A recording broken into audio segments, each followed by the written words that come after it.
berawal dari kata. Dan kata adalah suatu hal yang begitu hebat dalam dunia manusia.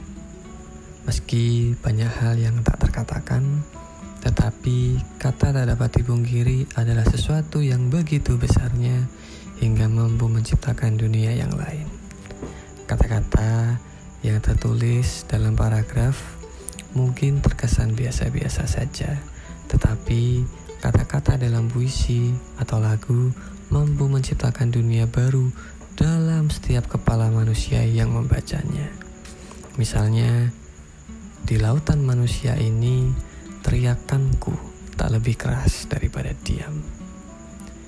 Dua kalimat tadi begitu sederhana, tapi dunia yang dibuatnya tidak sesederhana itu. Setiap diksi, susunan kalimat, rima, dan lain sebagainya menjadi konstruksi penting dalam menulis. Dalam kasus penulisan puisi atau syair lagu, hampir sebagian besar tulisannya memang dibuat oleh sang pengarang sebagai tulisan yang multitafsir. Sebab dengannya, tulisan itu akan selalu hidup. Sebab ia akan ditafsirkan berbeda-beda dalam setiap kepala manusia. Lain halnya dengan tulisan ilmiah. Tulisan ilmiah ditujukan untuk melaporkan sesuatu secara objektif. Tidak boleh multitafsir. Apa yang tertulis di sana adalah apa yang sesungguhnya terjadi. Oleh karenanya, penulisan ilmiah sangatlah detail dan terstruktur. Pemilihan katanya harus benar-benar tepat, sebab bila kata yang dipilih ambigu, maka hal tersebut bisa berakibat pada pengambilan kesimpulannya. Pada dasarnya, setiap kata harus diletakkan pada konteks yang tepat supaya tidak terjadi salah penafsiran. Hal ini tidak hanya berlaku dalam penulisan, melainkan berlaku juga saat kita berbicara dengan lisan.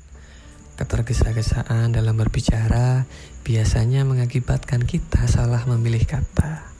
Akibatnya macam-macam. Syukur-syukur bila orang kemudian mengerti apa yang sesungguhnya kita maksudkan. Tapi bisa jadi kata yang kita lontarkan ternyata menyinggung perasaan orang yang sedang kita ajak bicara, dan fatal akibatnya.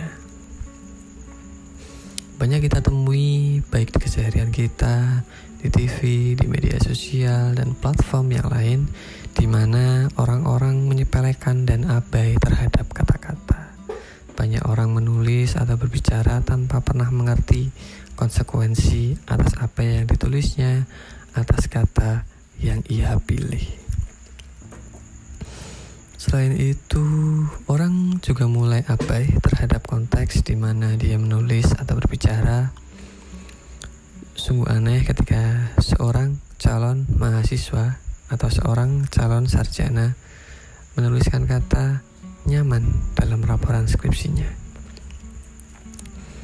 Nyaman itu tidak mampu diukur. Nyaman itu harus dijabarkan lagi. Nyaman itu seperti apa? Suhunya kah? Akustiknya kah? Pencahayaannya kah? Atau apa?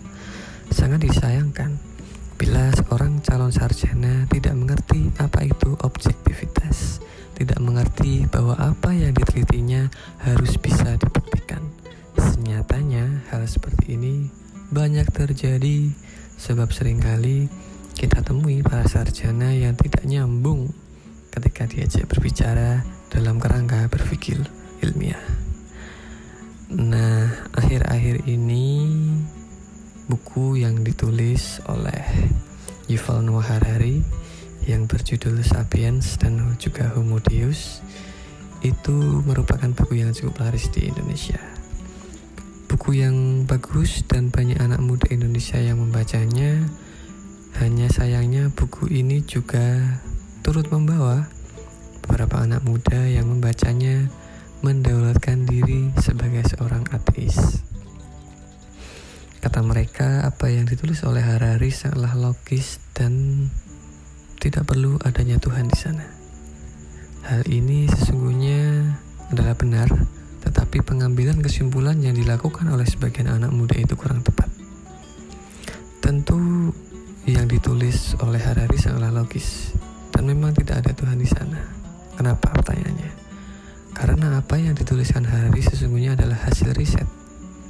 Anda dapat melihat catatan kakinya di bagian belakang bukunya, ada banyak banget tuh. Riset berarti menggunakan metode ilmiah.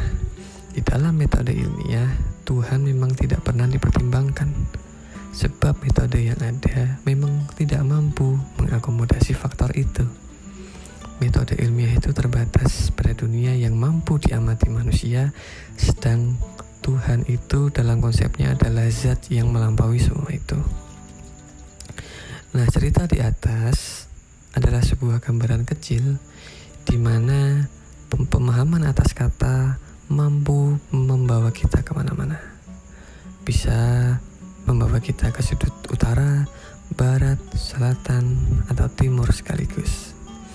Kiranya masih banyak contoh yang bisa kita pelajari, penafsiran kitab suci yang serampangan, omongan pejabat yang asal, dan lain sebagainya.